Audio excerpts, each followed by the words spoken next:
thanks for joining. Thanks for those who've been able to turn on cameras to help us make a little bit better connection with people in the room with us today.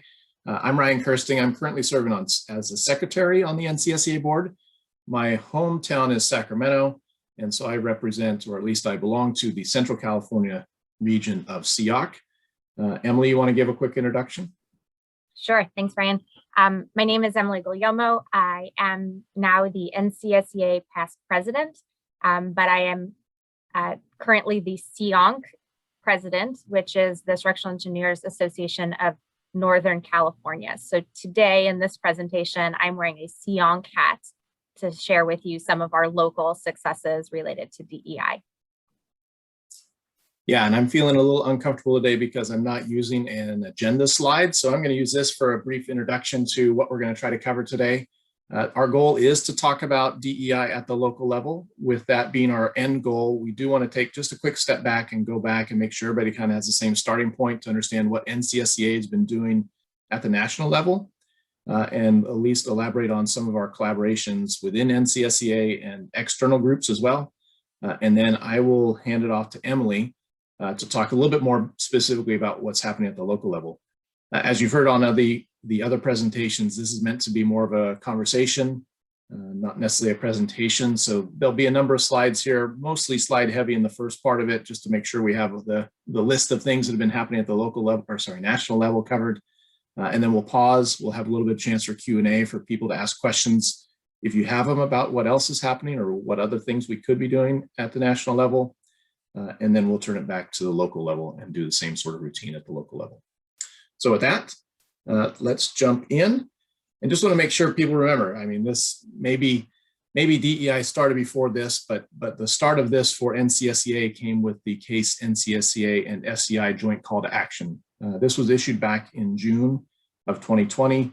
And I really do respect the leaders of our respective organizations, that we had the right leadership at the right time, who were able to understand how our associations and organizations could be responding to what was happening in the communities around us. And I know some people think, well, it's not really related to structural engineering, but it is. It affects our people, it affects our communities, and it's important for our organizations to be able to comment on those things. So the joint call to action really had these four main bullets to it.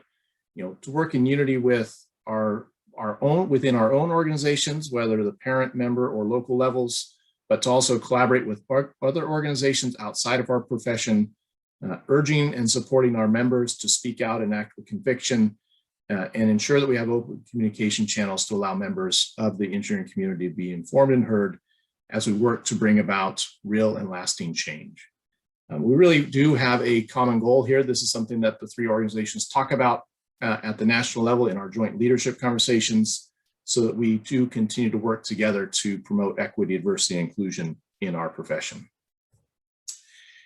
Immediately in response to that, actually in concert with that, as we issued the joint call to action, NCSEA issued its own call to action, and it identified a number of things that NCSEA was going to achieve, and it was a little bit more tactical and in terms of implementation and the ideas of things that we wanted to get done at the NCSEA level. And I want to walk through those essentially one by one here for a few minutes. So the first one was to make sure you understood that this was a joint partnership between us, CASE, and SEI. We do have a joint committee, and we talk about this at the joint leadership level to do our best to coordinate and work on improving equity and opportunity in our profession across all three organizations.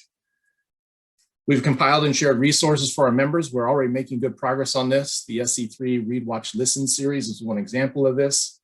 But we want our members to have resources available on topics of racism, discrimination, and equality specific to our industry. And SC3, like I said, has been creating and developing those. Read, Watch, Listen is just one of those examples. If you haven't seen that recently, you should be seeing that in our monthly newsletters from NCSEA. And I believe Kat or someone will put a little something in the chat screen just so you can have a quick link to that to know where to find that. NCSEA has also offered unconscious bias training and DEI visioning workshops to NCSEA leadership, including committee chairs, as well as opened it up to all SEA membership. This was a webinar series that was in the fall. In this example here, I know that we also have a link to that coming in the chat for folks to go and watch that if you haven't seen that, or to refresh your memory and obtain the resources that were shared in that webinar series. We hosted a session about racism, discrimination, social justice, and the structural engineering profession. We were thankful to have Carl as the executive director of NSBE join us at the summit in part of this, this session, and it's something that's available as a resource for others as well. We're working with SC3. They're doing a continuous effort to continue to look at how we address the dimensions of diversity in our profession, considering programs to commit to greater engagement and equity accordingly. And NCSE3 is working on publications. Their topic briefs on demographics will be out soon and continue to be available in other formats. NCSEA, through the NCSEA Foundation, has recently funded a scholarship program for underrepresented students. It's a brand new initiative that was launched back in January, February. We've been receiving applications and we'll be soon reviewing those applications, and we'll be excited to award our first scholarships shortly. We've also been focusing on advocacy efforts for underrepresented individuals at the middle school and high school level. But we also know that there's needed efforts for mentorship for underrepresented individuals at the university level and as new professionals. So we've been doing this jointly through activities through NSBE, SHIP, and they all are also part of a 50K coalition that's probably familiar to many of you. And through this, we seek really to get involvement at the local level. A lot of this is going to happen at the local level when we're talking about middle schools and high schools. And then maybe a little bit more at the regional level when we're talking about universities and getting people, engaged and feeling included in the profession as they join the profession. We've also been looking at ways internally at how we do better within NCSEA to increase the diversity of the individuals that are involved in NCSEA leadership, whether that's board or committee chairs, as well as just getting better representation and involvement at committee activities. And that's something that we have been taking notes on at the board level, and we'll be implementing additional procedures to improve that diversity in the coming years. To support this effort, NCSEA has an MOU with NSBE that we entered into in the fall. This is something where we have jointly agreed to collaborate on a number of activities together for ways to us to support and increase the diversity in our profession. We're pursuing opportunities for joint membership. We're engaging at the pre-college level educational efforts, and we mentioned that earlier. Specific to NSBE, that's their NSBE Seek and NSBE Junior programs. I think Emily will hit a couple of those later when she talks about some of the local initiatives. Engaging at college level activities with the NSBE student chapters. And here's where we're really trying to link, NCSEA and relatively related SEA activities, clubs, and chapters to the relevant NSBE chapters. We want to engage at the professional level through crossover events or co-marketing our events to different memberships, and also by sharing and contributing program content for the various events that we each host. In terms of connecting the NSBE chapters, like I mentioned, we really are trying to make that happen at the member organization level of NCSEA. So hopefully your state SEA is seeking ways on your own, and if not, we'll be reaching out to you to help you seek ways to further the collaboration, support, and engagement with NSBE at the local level. And as I mentioned, we have the scholarship program, and we've been marketing that with NSBE to their membership as well. So with that, that's the quick rundown of things happening at the national level. And at this point, I would like to welcome input, or whether it's questions or input and ideas of things that NCSEA could be doing differently, or questions you might have about what we are working on at the national level in terms of DEI.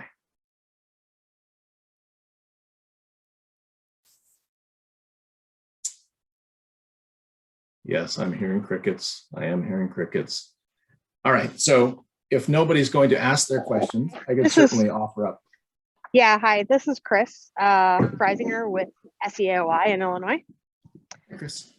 One of the questions that we often have is, what does the structural engineering kind of population look like in terms of demographics?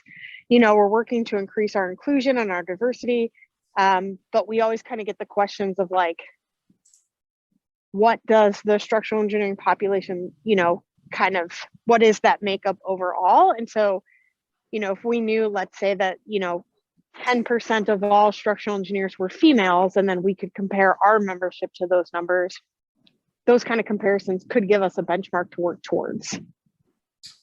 Right, great. And I don't think we've met before, so I don't know, Chris, if you're part of the SC3 committee or not. I know this has been a discussion point within their group. Emily, you can chime in here if you want to, but I know they have great demographics on who responds to the SC3 surveys. The question on whether that represents I was going to say or not. So in Illinois, we started a specific committee to work on this, and we've got some folks that are on the SC3 national committee on our local committee. And my understanding from the SC3 survey results is it may not be representative of the SC kind of entire population, because we're only kind of getting the people that respond to the survey. Yep, agreed.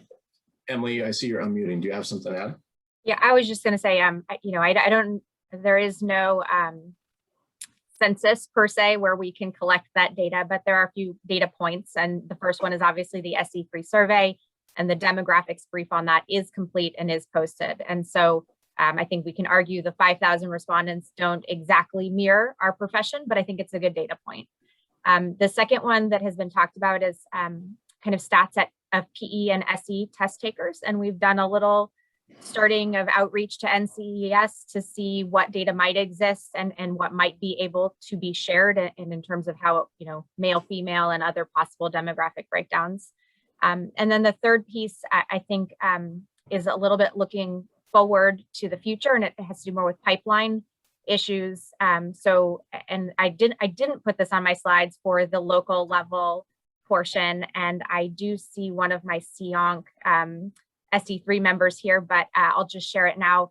I know at SEONC, our SE3 group has committed to studying some demographics at a university level. So, what do the demographics look like upon entry to undergrad and graduation from undergrad, entry to graduate, graduation from graduate. And that is kind of public data that has been collected and is going to be issued at a Northern California level that helps us locally with that question of kind of, who are we? And so I think kind of putting all those together starts to inform who are we, but I would agree, Chris, that I don't think that there's a single spot where we can go and pull something that says, here's our breakdown across our profession.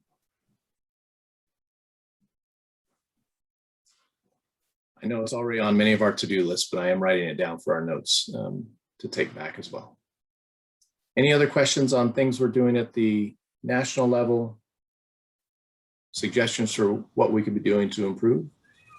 I have a question for the for like a DEI training. I know there's the 3 videos that are pre-recorded, but is there anything else that you can provide the local chapters to provide to the members that's like an implicit bias training, or having an outside expert come in to give trainings on that at the local level?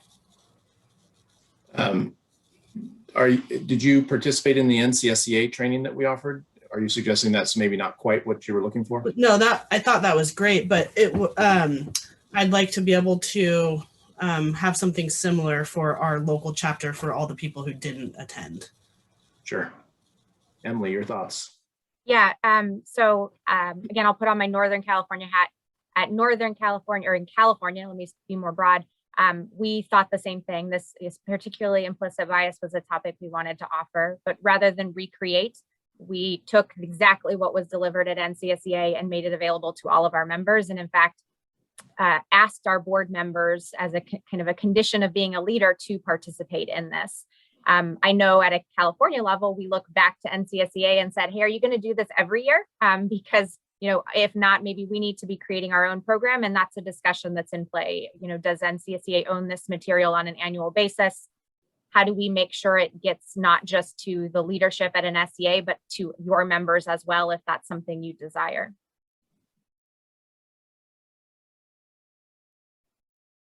Great. Any other follow-up, Lizette? Go ahead. Well, a question on how you have responded at a leadership level to pushback from people? I'll let Emily take this one again because I know she was the one doing the responding. Yeah, at a national level, when we issued our call to action, we received feedback across the spectrum. And I think that that's appropriate, healthy, expected. And so we responded to the feedback of people questioning why we were taking or having a voice. We try very hard to look at it through the lens of our profession. I think that that's where people can understand. And so when we talk about, having a session on implicit bias, we try to talk about implicit bias specific to our profession. So, when you're hiring a new structural engineer, how might that affect you? And as long as we tie these discussions back to our profession, we have as a board, we feel very comfortable that this is a discussion and a venue that we belong in.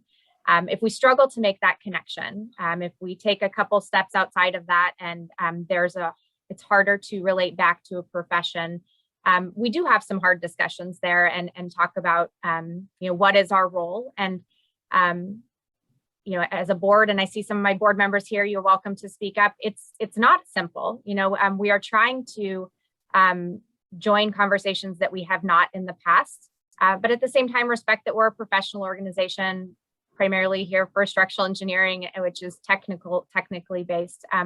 So again, I guess if I could say, how did we respond? We responded with explaining why this was relevant to our profession and where we are and are not planning to have specific roles in the conversation. Yeah, Thank you so much. And I'll just add, Emily, I know there was a lot of passion and conviction in those board conversations, that these weren't easy and they were emotional at times, quite emotional at times, actually. But it was good to see that it was affecting us on a personal level because it was affecting people we knew in the profession, and that made it important for us to respond. And that gave us the conviction to be able to have those follow-ups if we needed to help explain why it was important for us to be responding. And that really was, if nothing else on the human level, reassuring that it was something that was important to all of us. And I'll say, this is Dave Horace. I'll say that during the discussions that the board had, this idea of the profession and versus kind of technical areas, and stick to your technical areas and don't get involved in other things. I thought we kind of took an approach that if we were going to make an error one way or another as to which way we would go, we would make an error of maybe going a little bit beyond what we might ordinarily do instead of being a little bit short of where we were going to be, because we thought, given the circumstances, it was better to err on that side. I have a follow-up question. I know we probably can't get into super specifics of what was discussed and things, but are there any lessons learned or even any sort of generic minutes from those discussions where that we could, we as leaders could read and kind of help ourselves prepare for these questions within our own organizations? Yeah, meeting minutes, I have probably not anything that exists at the present. I think our NCSEA SE3 committee is putting together some resources. They're a little bit more firm focused in terms of how a firm might start these discussions, tools. As an SEA leader, if you are struggling with what is our role, where should we participate in this conversation, I know that our board would welcome, let's say, some discussions one-on-one. We can share some insight into some of our decision-making process, because there definitely are some lessons learned from our perspective. Then we'd be more than happy to help an SEA work through that process if that was helpful. The other thing I would add, and maybe we can share this, I don't know, we'd have to discuss this. We do have a list of the comments. They were all assembled. the comments that we received. And I don't know if we're at liberty to release them or not, but if we are, they were very telling because there were many, many positive comments and some not so positive. And it was pretty sobering to read the comments. And I don't recall exactly how we responded to them, but even seeing the comments and the responses may give you some insight if we're able to share those. The other thing that I would say, which I forgot to mention earlier, as part of the discussion was this board of directors that took the actions that we did last summer was one board of directors, and it changes every year. And the opinions of a new board of directors may not match the opinions of the one who just came up with that. And so we had a lot of discussion about, are we speaking on behalf of the entire organization? Are we speaking behalf on this group of people?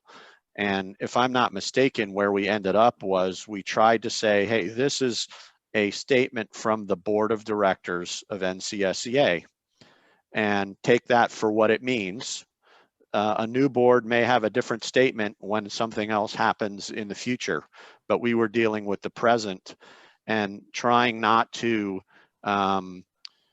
create a situation where future boards felt like they had to buy in on what was stated if for whatever reason circumstances changed.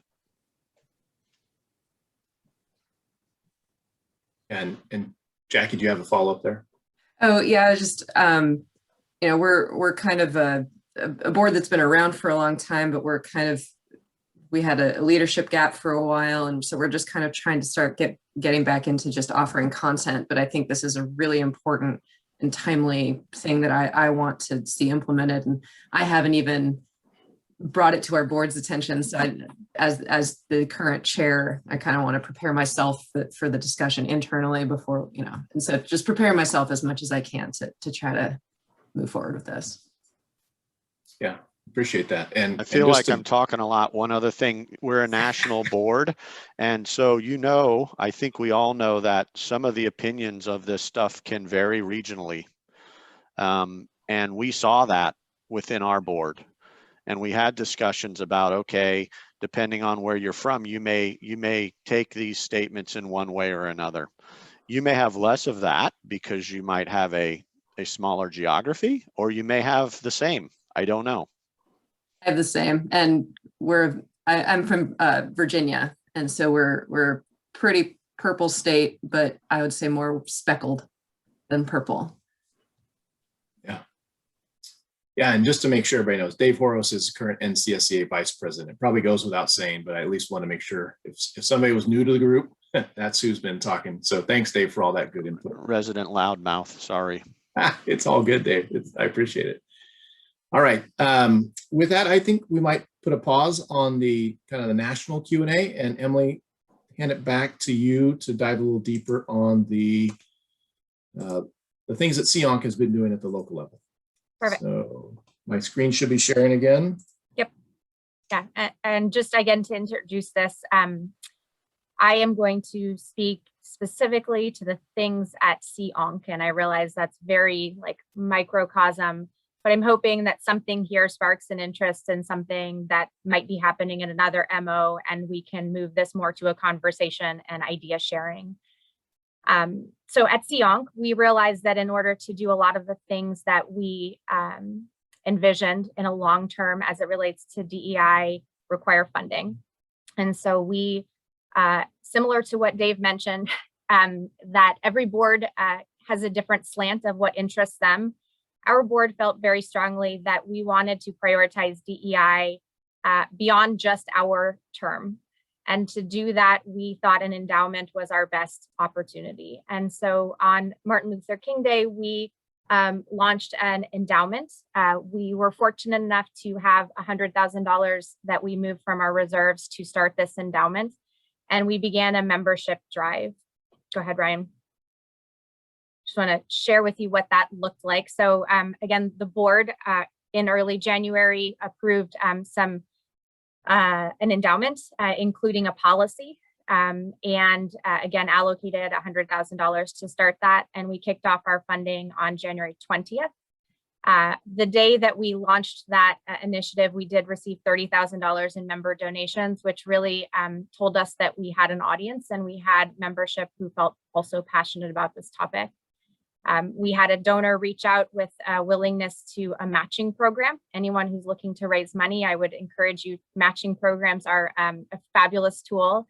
Over the months of February through March, we raised an additional $75,000. And so when we closed our endowment drive at the end of March, we have now an endowment of $275,000 that allows us in perpetuity to essentially spend about 5% of that annually on DEI activities. And so we formed a committee that runs this endowment and issues grants annually to our members on topics related to DEI. Go ahead, Brian. So that's kind of the funding side. I'm going to spend a little time on the educational side. And while I said CONC, I did slip a COC slide in here. So CONC is belongs to our state COC organization. And we decided that before we started offering a lot of education, it was important to really just kind of do a status check and say, where are we? Where does our membership land? And so we hosted an open discussion with panelists. And the idea was really to set the table to start discussions to collect data and then take that data and start programs and education based on that. So we thought that was a really fabulous first step. And we also felt that using our members' voices rather than bringing in an expert was a really important way to convince ourselves that this was something that was coming from inside and not outside of our profession. Go ahead, Ryan. I would like to specifically recognize Haley, who's on this call, who is a vice chair of our SE3 committee. So I'm not going to do a ton of SE3 specific topics here, but SE3 within CONC partnered with our board of directors and our business forum committee and helped us with firm leaders. We realized that a lot of change happens within a leadership level or an ability to influence change. And so late 2020, we hosted a 2-hour roundtable where firm leaders signed up. We brought in an outside facilitator and we started discussions about DEI strategies at a firm leader level. That program then rolled into we call a cohort program. And those firm leaders are split into smaller groups of 4 or 5. They are together for 1 year, meet every month. Once a quarter, the meeting is facilitated with an outside facilitator. And the remaining months, we meet with just the firm leaders and we talk about a particular topic. And as a member of both of these two programs, I can share that meeting with my colleagues, sharing my struggles, trying to implement DEI within my firm, sharing my successes, and hopefully allowing other firms to leverage those. It's been a really nice angle on DEI, attacking it, let's say, from the top down with our firm leaders. In terms of outreach, I know there's a lot of sessions here about outreach, and we at CONC realized that to work on, let's say, pipeline issues is not something that we can or should do alone. That partnering is a really important piece of that. So we spent the first part of our planning looking for our partners. So NCSEA was a partner, COC at a state level is a partner, and NSBE and SHIP both are partners for us. So the National Society of Black Engineers and the Society for Hispanic Professional Engineers. And so we've done a handful of different things, and some of these are being done through committees. Our young members and our SE3 committee helped us partner with the Society for Hispanic Professional Engineers and just did a social game night. It gave an opportunity for the two organizations to interact informally, have some fun, get to know each other. Our public outreach committee, and I see Martina here. I would like to give Martina a shout out. She is a co-chair and has been leading what we call our MOLA model initiative. Anyone who was on the external committee, a communications committee called just prior to this, is aware that NCSEA is partnered with MOLA. You can get these kits at a discount, which our MO has done. We then reached out to NSBE Junior. So within the National Society of Black Engineers, there's a specific chapter in the Bay Area that's aimed at K-12. And we have found a way to offer structural engineering specifically through their program. And so we've used the MOLA models. Martina and her committee have developed a hands-on activity that is appropriate, a slightly different activity, but K through 12. And this year it's being delivered virtually. And in fact, we are making those MOLA models available for the students to keep after the end of the activity. But it's a presentation. We have taken kind of local elements, a bridge, a building, explained what some of the structural elements are doing, and then mimicked that through the hands-on activity. So this is something we've started with NSBE Junior. This year it will be virtual. We hope that in future years, this is an activity that will be face-to-face and part of the permanent offerings of our NSBE chapter. Go ahead, Ryan. Okay, we realize so K-12 critical piece and trying to have a role there, but we also realize that when a student enters college, there's a lot of different paths for students to go, and we're trying to help capture those students with an interest and direct them into structural engineering. And so we prioritize this year student outreach at our universities. We did a resume and an interview workshop and then a career fair, all virtual. And the interesting thing about doing this virtually is it gave us an opportunity to reach out to universities that we didn't historically. So not just, let's say, Stanford and Berkeley, but some of our Cal State, some of our junior colleges, some of our community colleges that we see as pipelines into our profession. We also are doing a spring series that starts this week, where we've reached out again to not just our universities, but we've reached out specifically to the collegiate chapters of NSBE and SHIP and invited them to this spring series. And the first part of the spring series is just a day in the life of a structural engineer. So giving them the opportunity to hear from two structural engineers about what does it look like to be a structural engineer. The second part of the series, our SE3 committee is leading a session on equity within our profession. And then the third part is just a social mixer game night with our Young Engineers Committee. So trying to outreach to all universities, but putting a particular interest on diversity, maybe targeting different universities and different mechanisms to try and help our pipeline to bring more diverse candidates into structural engineering. I think, Ryan, that wraps up our slides. Yes, that is the last slide, Emily. And I was going to leave that up for a minute or two because I think there's some good ideas there. And then we can switch back to some Q&A mode. So I know you mentioned already you intended to share this to kind of, circulate the ideas that have been working at the CEONC level. Hopefully sharing these will stimulate some ideas that others can use at their level. This is Q&A time now for all of you to either ask questions of Emily of how it worked for her chapter, or to share ideas of things that you all are doing at your local SEAs to be able to add on to this list that Emily has shared right now. So as we wait for maybe someone to jump in, Emily, I was going to ask how available are some of these resources to the other SEAs? Are these being shared freely, or do they need to log in somehow? How do they get some of these ideas back home to them? Well, I'll tell you, at CEONC, we'd love to share any of them. We are working, for example, on the MOLA model, and Martina, feel free, at some point I'm gonna put you on the spot here, but the idea is we would love to create this MOLA model hands-on activity and then house it at a national level. So each of you can go grab it and customize it, but not have to start from scratch. And so that is, I think, a component of what we're trying to do with this initiative, is to think about it as something that's repeatable and not just a one-off program.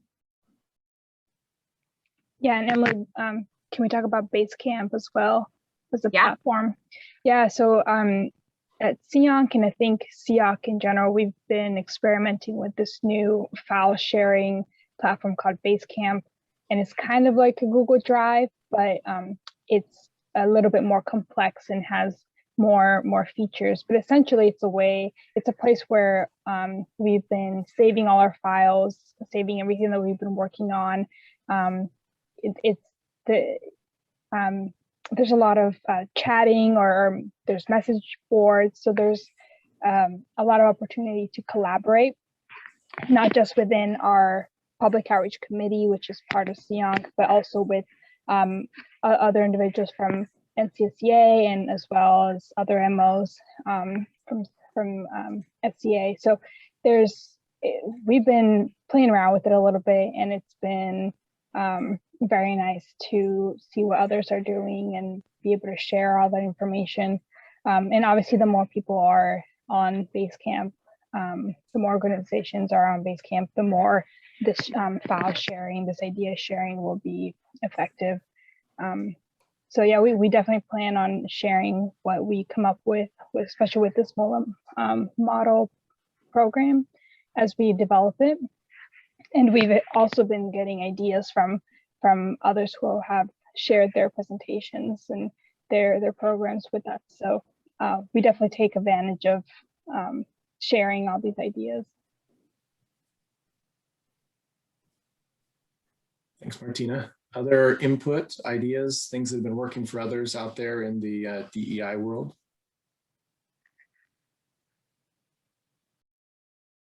Anyone else have has anyone else started a DEI scholarship yet? I know that's something that's been pretty much brand new to NCSEA and to SEONC. Any lessons learned from that? Emily, do you want to chime in a little bit on how challenging has it been to connect with maybe the local chapters of NSBE and SHIP? Is that an easy connection to make? Does it take a little bit of time and deliberate attempts?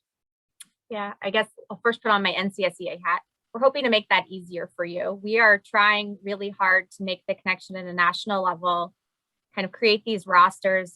NSBE, for example, and SHIP as well are very complicated, sophisticated, I should say, have collegiate chapters and K-12 chapters and summer program chapters. And so we're trying to get that in one space. And then let's say for Washington, be able to say, here, Lisette, here's what exists at Washington. Go ahead and do your best to make those contacts. Well, at a national level, while that process is taking place, at Northern California, it was really just a kind of brute force effort. There's a ton of information on their web pages. But as we all know, volunteer organizations, a lot of times a link is dead or an email address is no longer valid. And so, in some cases it was very simple, Ryan, a quick email that said, hey, we have this program, we'd love to partner with you, and an email back that says, great, we've sent it to our membership. And in other cases, it's, sending 10 emails and being told that I'm the past chair, I'm no longer part of this. So for us, it was just something that we prioritized, we believed was important. And so we put in a little bit of chasing things to find resolution. But I'm optimistic that at a national level, the organizations are aligning so that hopefully at a regional and a local level, it's a little bit more simplified. Great, thanks. And thanks to Haley. In case people aren't checking the chat, Haley has mentioned that the SEONC SE3 is more than happy to repeat ideas or brainstorm ideas with you, repeat program that they've done, and they put an email that you can reach out to them in the chat screen. Other questions, comments, observations? I will say that SEA Oregon, just like a day or two ago, established an SE3 committee. So they might be really good to reach out to if you're thinking about establishing one in your state organization, just to talk about how they went about doing it and what work was involved in doing that. So and I believe go ahead. Sorry, SE3 has their committee session in about an hour. And so another opportunity to connect directly with our SE3 leaders. Mm-hmm. All right, who else out there is willing to say they've been working on DEI things or have outreached to NSBE or SHIP or done some sort of similar activities? I'm thinking of calling on people, but I'm waiting to let volunteers happen first. So you mentioned, go ahead. Here in Washington, in Seattle, I've reached out to the University of Washington NSBE organization and haven't heard back yet. So it's a little bit hard to get a hold of them just with the email that's on their email address, but I wanted to reach out to kind of get an idea about the organization, how many people are involved, what type of outreach events they are involved in, so that we can partner with them on an SEAW level. So we have a SEFW, which is our Structural Engineering Foundation of Washington, which is basically our financial arm of SEAW. So they are more than willing to help us establish a DEI scholarship and work with external partners. But we're kind of getting that, all organized and hashed out right now with our brand new D&I committee that we've formed just in the recent months here. Great, thanks, Lizette. Who else? So Colorado has just started an SE3 committee, and one of the ways that we've kind of started that was through an NCSEA grant, and so I think that's a good opportunity to kind of get it in front of the board, at least get that seed money in front of the system, and get it in there. But I think the NCSEA grant is a pretty good opportunity to start an SE3 committee. Thanks, Chad. Appreciate that. And I'm sure SE3 again would love to talk with you all in an hour. They also have a startup guide, and I'm sure they'll share that, but it's this like document that you can go put on. If someone raises their hand just a little bit, you can put this guide in their lap, and it's page by page, step by step, how to start an SE3 chapter, what resources, programs, events that are just tried and true. Hopefully we're lowering the bar to any MOs who are interested in starting an SE3 or a DNI or a DEI type of a committee.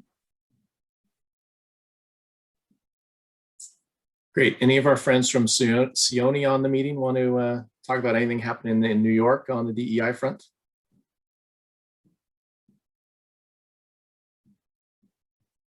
This is my attempt to be polite and ask for volunteers. I think Jennifer's here, but maybe. She might have stepped away. I see Eric unmuting. Jennifer's here, and she knows far better than I. She's quite involved here. She just got her COVID shot though, so she's a little down right now. I'm not sure all that we're doing, but I know that Jennifer has been very involved in that. So I can get back to you on that. Sure. Yeah.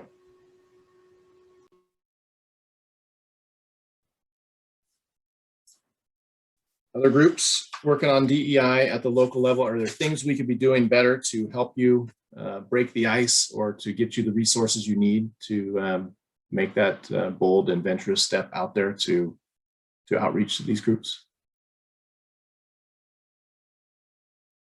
How about Illinois? I'll go to Illinois, looking at some familiar faces over there. DEI outreach at the local level in Illinois, is it happening or still getting planned? So I don't see Chris on the call anymore. She's actually on our DEI committee. We also have an SE3 committee. I chair our PR outreach committee for Illinois. And because I'm also involved at the national level for making those NSBE connections, we are kind of waiting for that to happen and then to take it from there once we have the context for the Illinois cohorts of NSBE. So it's on the books for us, but nothing has happened as of yet. Ken, can I call you out to do a SoCal? I know SoCal has their own initiatives going on for DEI. Yeah, thanks. So we started kind of a DEI group in June of last year, and a lot of different initiatives and efforts kind of working through that group. Southern California also has a women in structural engineering group.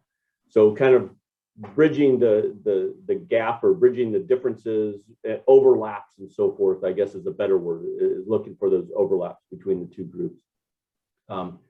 The women's group has put together for the last couple of years a kind of a leadership symposium, if you will, looking at the non-technical skills that we all need in a very technical environment.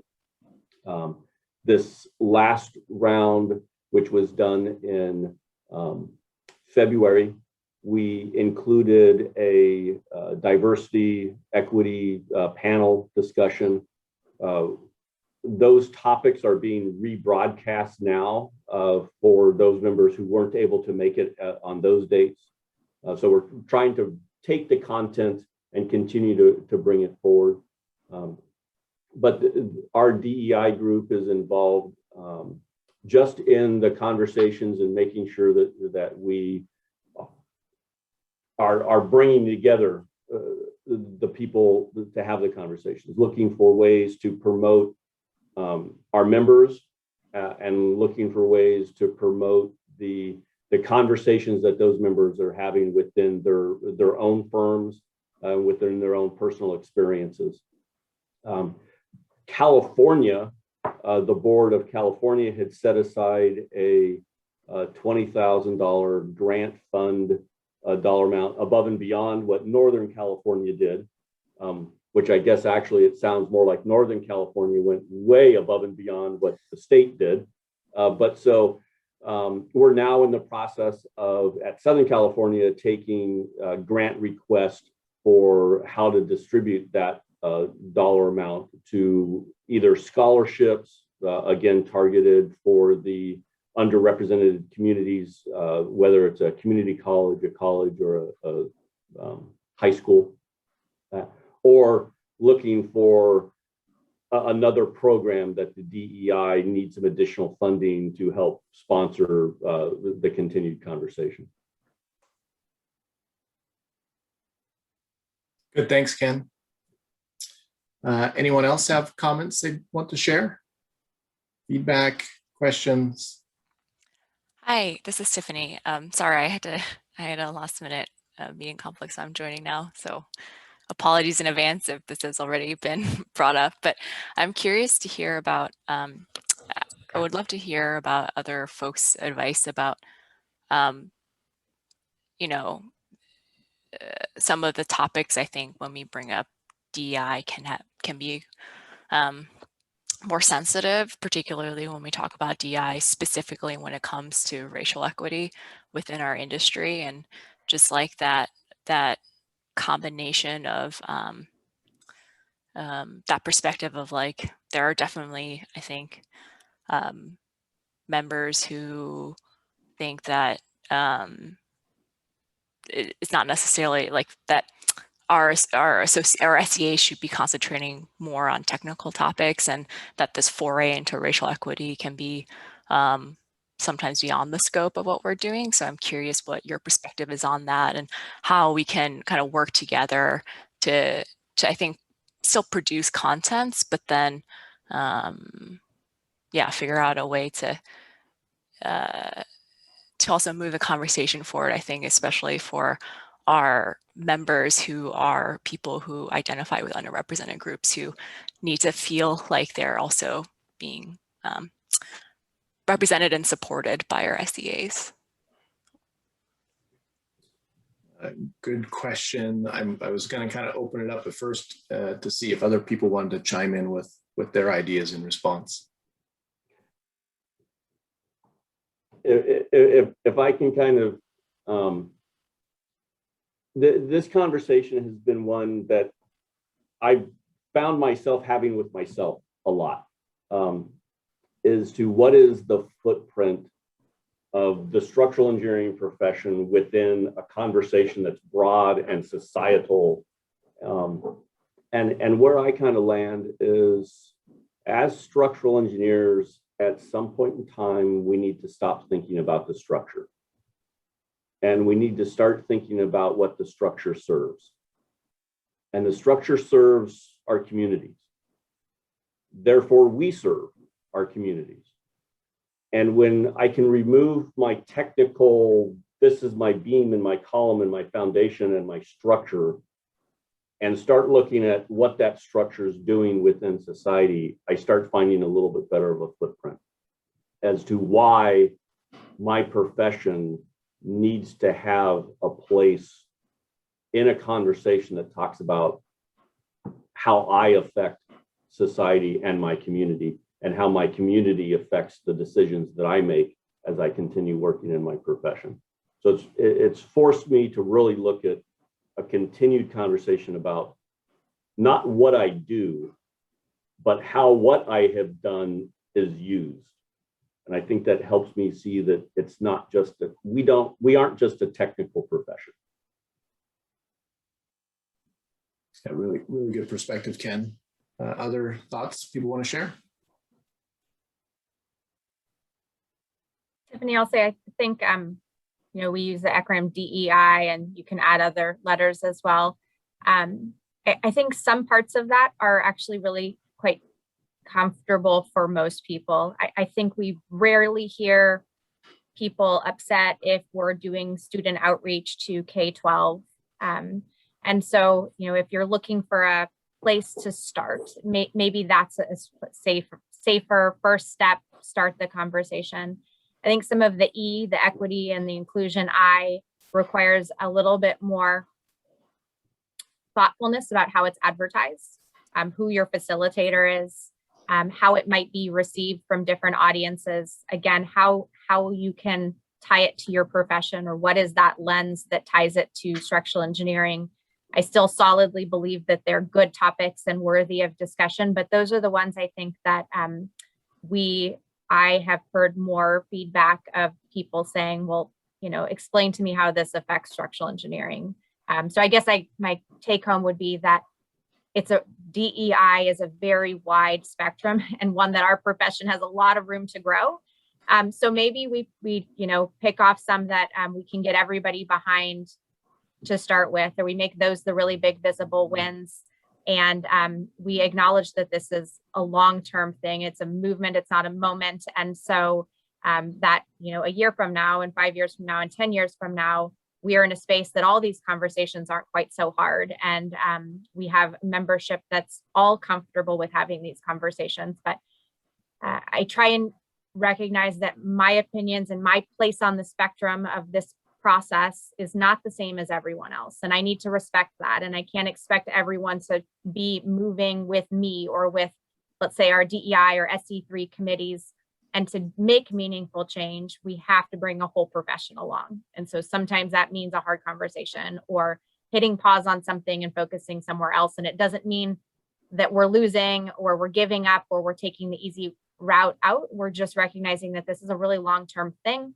And it's okay to have moments that are hard, that we work through tough issues, as long as we remain committed to it over the long run.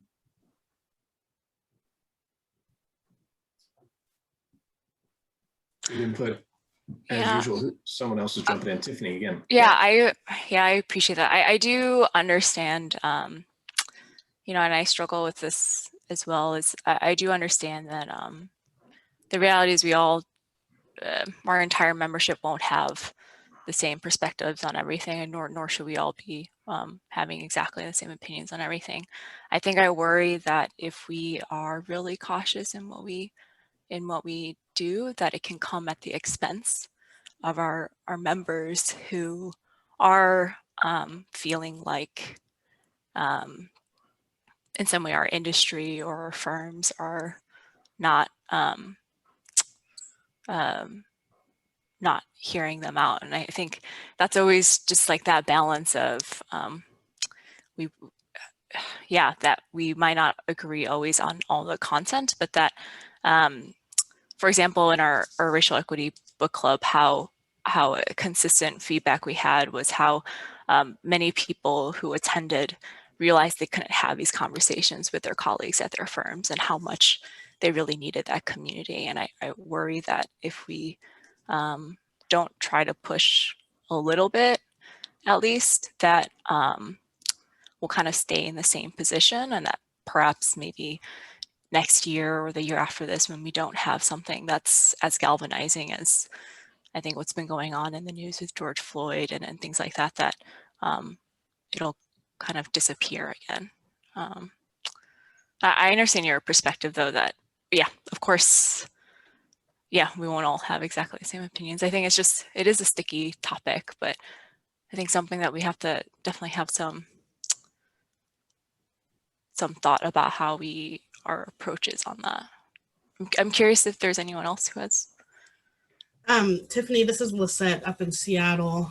We just started a diversity and inclusion committee up here in our local SCAW chapter, and or in our statewide chapter rather. And so I hear what you're saying, and just a little perspective from my point of view. I am mixed, half black, half white. And in my 15-year career working at 4 different companies in Seattle, I've never worked with another black female structural engineer.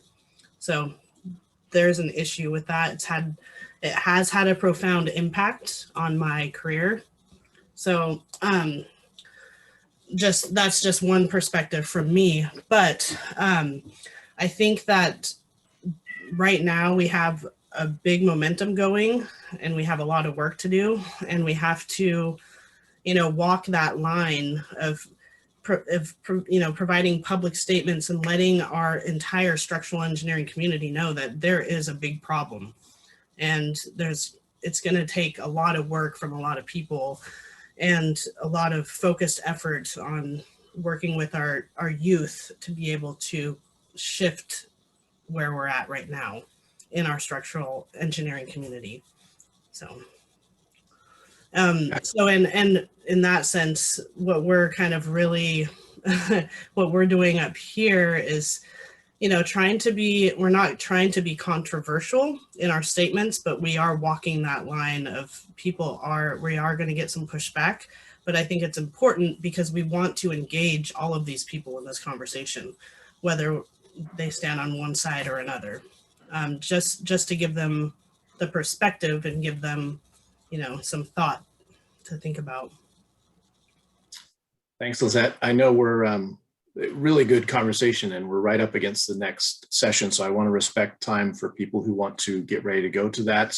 I do want to, though, kind of close with a little bit of I think it's really important for all of us to continue to challenge each other to keep this real and to keep this fresh.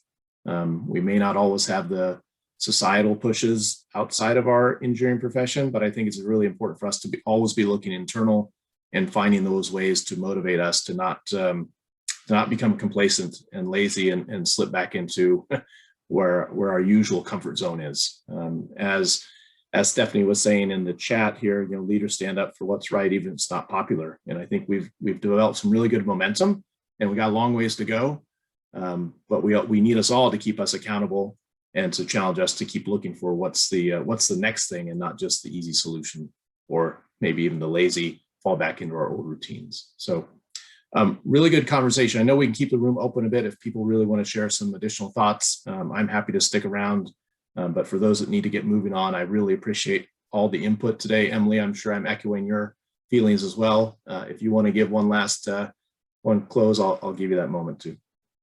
Just thank you for being here. It's exciting to see 40 engineers who are passionate and care and in a leadership role at their SEA. I truly believe together we're going to do great things. So thanks for being here today, and look forward to hopefully seeing you in person in the future. Great, thanks everybody. I will stick around in case folks have additional questions or comments. Thank you. Thanks, Tiffany. Thanks, Lisette. Sorry, Ken, go ahead. I was just going to say, if Tiffany was sticking around just long enough, I think you came in just after David talked about some of the deliberations that the board had when they were putting out the call to action. And one of the things that I really appreciated that the board, as I understood it, that the board kind of put upon themselves was to err, if they were going to err big, don't err small. Make your decision on if there's a line, and clearly there's a line, make your decision on the right side of the line, and recognize that in so doing, you may have more negative response or more pushback response. But that's where we want to have our conversation. We want to have our conversation where we're being pushed, not err on the shallow side of the line where we didn't even push ourselves hard enough to get pushback. Because if we're not getting pushback, we didn't push ourselves. Exactly. And so, if that kind of puts into the context of, do we call it DEI, and do we add the R for racism or do we not add the R for racism because that is a hard term to deal with within structural engineering? You know, maybe we need to push ourselves and let the feedback help guide us rather than fall short. Good input, Ken. And Tiffany, I think the board also talked about, you kind of mentioned tools or talking points, you know, to kind of keep giving us resources we need to talk about these topics. You know, we may not be able to share word for word what some of the comments were that we received, but it probably would be worthwhile for us to think about the types of questions we get. Why is an SE group talking about this sort of thing, and kind of share some of our own talking points for that, just so we have those at our fingertips if we're struggling to find those for some reason. Yeah, I definitely agree with the sentiment of that Emily spoke about still making sure that we are really explicitly tying, while we talk about larger societal issues, that we do want to tie it back to structural engineering, and I get that can be useful, but I really appreciated, I think, what Ken was saying about how our, you know, what we do really does have a large impact on people. And I'm specifically a bridge engineer, so my industry specifically, you know, has a lot of history in how right, interchanges on highways and infrastructure has been used to divide communities, and that's something that I've been reflecting on as well. That you know, we don't really take the time to think about those kind of impacts, and that, like, yeah, I do. The reality is we will definitely be getting pushback when we talk about these topics, and I appreciate that kind of the idea that I guess that we have to be willing to have that pushback, and maybe understand that is kind of a reality of what's going to happen, but that we also want to take as many people as we can with us as well. Right. Yeah. I also shared that this is one of those conversations that I've been trying to deal with just on my own, and I'd like to think that it wasn't just prompted a year ago, but if I was honest, I would say it was certainly heightened and made more on the forefront of what I've been trying to develop as a leadership skills and so forth. But I've really kind of come to find and realize that we all go into conversations with our own filter. And unfortunately, we don't hear what somebody is saying. We most often hear what our filter has provided in that conversation. I don't hear Tiffany's words, I hear Ken's filtered Tiffany's words. And it really is incumbent on us to go into conversations and get rid of our filters to the extent we can, so that I'm listening to Lizette. I'm not hearing Lizette the way I think she's saying, or it's not affected by my personal experiences. I need to be able to listen to Lizette's personal experiences. And that's a hard thing. If I'm honest with myself and honest with everybody else, that's a hard thing to turn off your filter, because I think humanity, we have our own experiences. And so being able to consciously understand that and turn it off is another way that we push ourselves to listen to actually what's being said, rather than listen to the pieces of it that make sense to me, because that's my experience that I'm weighing the conversation on. Stephanie, I saw your hand up a little bit ago. Yeah, I can put it back. I can put it back down. Yeah, so we probably know each other well enough to know I have really, really strong opinions on this particular topic. But my question was, you know, does NCSEA, or have we thought about developing resources to share specifically on facilitating and having these types of tough conversations? Because what I know, I mean, there's an art and a skill to doing that, as well as recognizing, yes, you're going to get pushback. Here's how you can deal with that pushback in a way that, like, you don't get defensive, because you go down that road and the conversation really quickly deteriorates.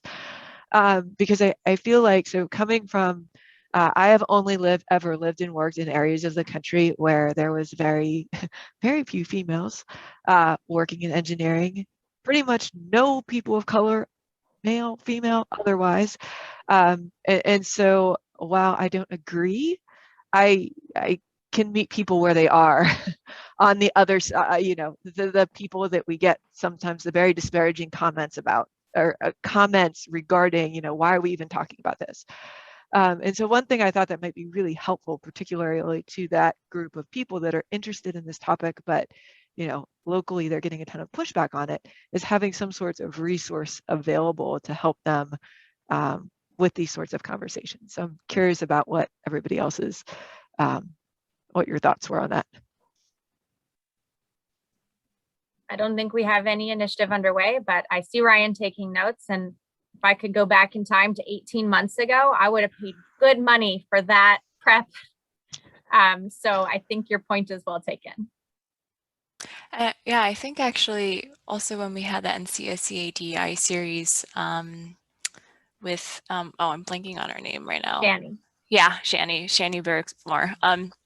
But actually, I wasn't sure if there was a follow-up with, was there a, I guess, I think, yeah, I think as we have been delving into the conversations more, we have realized how, how difficult it has been. And I think it would be really great to have a professional DI consultant, maybe at the NCSEA level, or one that NCSEA can recommend to local SEAs to kind of have that input and that support in that way as we talk about these things, because, we are talking about these things as well. And while we've been trying to do a lot of research and stuff like that, at the end of the day, we aren't, people who are professionals in this or experts in that. And I recognize that as well. We've definitely made our own missteps along the way. And I think that would be really useful to have that kind of thing available to SEAs if possible. Yeah, and I guess if we're in a small group here and you guys don't tell anyone, when we were working with Shani kind of on part 1 and part 2, and then ultimately Tiffany, we did engage her to help support SE3 in developing that part 3, and you guys had some one-on-ones with her. We actually looked at what kind of a part 4 might look like of engaging her for some ongoing support, and whether that's an SEA calling up and saying, hey, I've got this thing, can I work through it with someone, or whether it's NCSEA asking for support. We have started those conversations. I'll admit we've not actively pursued it in the last few months, but I think your point is well taken. Having someone that's trusted, that's developed a relationship, knows our profession and our organization, that's available to be on call, let's say, to our SEAs, or to our leaders within our SEAs on topics of DEI, is likely money well spent. So thank you for bringing that back to the forefront. Yeah, we're getting, the time is starting to tick down on when the room will actually get closed on us. So I just want to make sure people have, if they have 1 or 2 last thoughts, we have less than 5 minutes. I appreciate the conversation, so thank you. I'm sorry I couldn't join earlier. Yeah. No, thanks. That was Thanks, great. Tiffany. It was great input. I'm going to echo having the right professional in the room is key to success. And too many times structural engineers, because we think we're problem solvers, we try to solve all of the problems instead of bringing in the real people who can solve a specific problem. Yeah, and I'll just, oh, sorry, Ken. This is a great need that we have, where we're not going to be able to solve it ourselves. So having that trusted advisor available, I think would be fantastic. Yeah, I'll say, I believe strongly that we have to take action, and we have to acknowledge that means we're going to mess up. And I can say at NCSEA, we messed up. Our call to action had words in there that weren't right. And I'll just be honest, we called something sensitivity training. Totally the wrong words to use. And Shani came to us gently and said, hey, you guys, that's not the right words. Here's why. And we fixed it. But I still believe that making the statement, putting ourselves out there, was really important. And it's okay that we made a mistake and we fixed it. And at SEONC, Tiffany, you can help me. We wrote an article, Tiffany, as part of a president's address, and we put it out there, and then we engaged a consultant for something different. And she came back and she said, you know, calling someone a minority, they're not necessarily a minority. They just that your profession doesn't have them on the right scale, you know, as your community. And so that's not the right word.